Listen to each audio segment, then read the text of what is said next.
Hello, my name is Sunita Kadian. Welcome to this video on IELTS speaking test tips.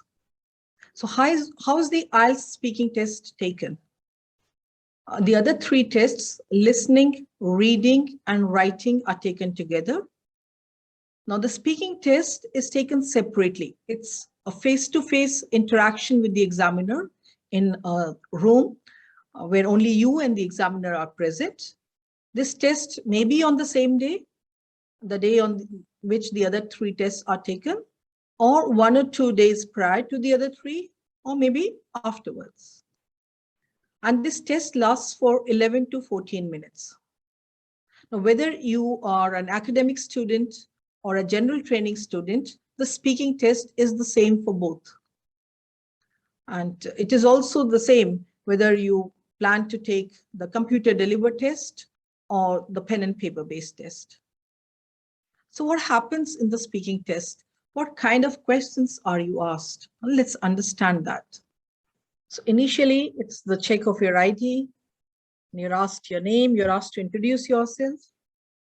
There's greeting. So you give your full name. Then you tell the examiner how the examiner can address you. And the examiner asks you to show your passport. And the test starts after that. Your speaking test is recorded so that you can ask for a remark later if you wish. Please remember, it's informal. So you have a conversation with the examiner. And whichever answers you give, remember, you do not control the length and time of your answers. The examiner controls the length and time of your answers. So if in any of the parts or for any of the questions you give a longer answer than required, the examiner may stop you in between and ask you another question. Now, why? The test lasts for 11 to 14 minutes and it has 3 parts in it. Part 1 lasts for 4 to 5 minutes and you're asked questions on familiar topics. So the questions may be about you, your siblings, your friends, your school, your education, or what you do, or maybe about the place you belong to or your country. So around 8 to 10 questions are asked. Now, what's the strategy you must apply over here? Whatever answer you give, sometimes the questions may have an answer just in yes or no, but remember, just that much will not suffice.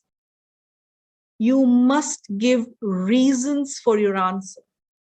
For instance, if you're asked, what was your favorite subject at school? And in the answer, you say, my favorite subject was maths. First of all, you should paraphrase the question. Don't use the same words. I loved studying maths when I was at school. Now, why did you love that? You need to give reasons for it. So once you give reasons for it, you'll be able to exhibit range of vocabulary, a range of tenses, and your answer should be of about 2 to 3 sentences, not a very lengthy answer. So remember, in part 1, you must give reasons for your answer. If you love something, you like something, why? Give reasons for that. If you have a hobby, why? How does it benefit you? So it lasts for 4 to 5 minutes. Then you move on to part 2. Now in part 2, you get a cue-based topic. Like it can be something as simple as this. Talk about a conversation you had with someone which was very interesting. So the question will be, talk about an interesting conversation you had with someone. When was it? Where was it? With whom did you have? And what kind of impression did that conversation leave on you? Or why do you remember it till date? So this way, about 4 cues are given to you. You get 1 minute to think, or to note down your points, and then 1 to 2 minutes to speak. So 1 to 2 minutes, that means the examiner may not stop you for 2 minutes or may even let you continue even after 2 minutes are over. So you should cover all the cues that are given to you. And you should also practice speaking at length for 2 minutes. Then soon after that, a follow-up question comes, and then part 3 starts. So part 3 also lasts for 4 to 5 minutes.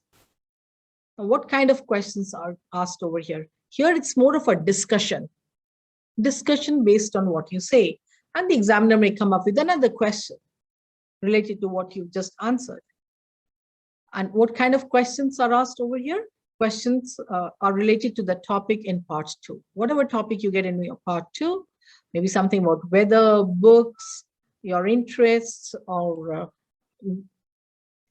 it can even be about you, the friends, or something that you lost, or a place that you visited, anything. So when this kind of questions are asked, in part 3 also you're asked questions related to all these topics. That's how you're asked questions in part 3. Remember, it's a discussion. So since it's a discussion, you should also compare and contrast. You should give your opinion also, if needed. So here, your answer may include 4 to 5 sentences. So the answers in part 3 are longer than the answers in part 1. And remain relaxed throughout. Have a pleasant disposition. Have clarity in your speech. Do not fumble. Let's understand how you are assessed in the speaking test. How do you get your band score in the speaking test? So you are assessed for your fluency, how fluent you are. Do you have lots of in your speech, or longer pauses, or are you fast? Is your space too fast, too slow? All this is checked over here. So you should be fluent enough. If you are fluent, you're coherent. If you have unnecessary fillers in between, you are not coherent. Your speech is not coherent. And you should also connect your points. Use signpost language. Also, because, instead of, although, however, moreover, use such connectors.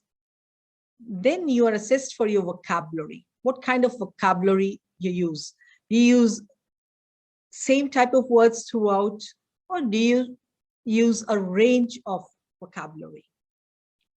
Remember, this is the speaking test. It's an informal conversation you have with the examiner. So you should use idioms also. Some idioms, phrases, proverbs. That's what the native speakers also do. So you should have 1 or 2 here and there. Just try to go along with whatever you're saying. And in between, if you can think something off the cuff, go ahead and use it. The next criterion is grammar. So again, in grammar, it's grammatical range and accuracy. So range, it should not be such that you answer all the questions using only present tense. According to the requirement, talk about past, talk about present, refer to future time. Use a range of the tenses, and of course, accuracy. So the subject-verb agreement should be correct, and the tenses should be correct. Your usage of other grammatical structures like the articles that you use, prepositions that you use, all that should be correct. And then we have pronunciation. Now in pronunciation, understand that in English, there's something unique. And what is it? That it's not just the stress on different words in a sentence. It is also the stress within the word. It's a word stress also that matters. For instance, now I said instance. So I put stress on one part of the word. I put more stress over there. If I say assessed, so we're putting stress on one part of the word more than the other part. So this is what you have to understand. So you must practice this also. So it's your modulation. Intonation. Intonation is how you take your voice up and you bring it down so that you sound pleasant. The other person feels like listening to you. It should not be flat. It should not be a monotone. So 4 areas. These are the 4 parameters or the criteria for your speaking test. For fluency, 25%, vocabulary, 25%, grammar, 25%, pronunciation, 25%. That means you get a band score separately in each, and then the overall band score in your speaking test is calculated. Now, how should you prepare for the speaking test? So there are different types of questions that are asked. You answer those questions, record your voice, listen to what answers you give, check yourself. Because most of us are able to identify our mistakes, understand where you're going wrong, whether you're fluent enough or not. Re-record, practice this way on your own, check yourself for pronunciation of words. The online dictionaries are there. Listen to the pronunciation of different words. Practice before you start speaking the next time. So let's understand a few of the points that are needed when you have to prepare for the IELTS speaking test. All right, so how should you prepare for it? Make a word list according to different topics. Many students are unable to speak well or are not able to speak at length in part 2 because they do not have the required vocabulary. When they fall short of words, they are not able to speak that much. So make a word list according to different topics, what kind of words you require for weather, going to a restaurant, eating somewhere, or visiting a library, or maybe going on a holiday somewhere. What kind of vocabulary is needed for these different topics? Generate ideas on different topics. So as I told you earlier, that you must record, you speak on different topics, answer different questions. For part 2, you should record your answers after preparing for it. You have to speak for 2 minutes. So how are you going to speak for 2 minutes? What all points you must include? Be very clear about it. Practice it, record it, and then check. So this way, step by step, you can prepare yourself for the speaking test. But of course, we all need practice when it comes to speaking. You want someone to evaluate your speaking skills. So if you wish, you can always come to Yuno Learning. Come to Yuno Learning and get personalized live IELTS classes at affordable prices. All the best for your IELTS preparation.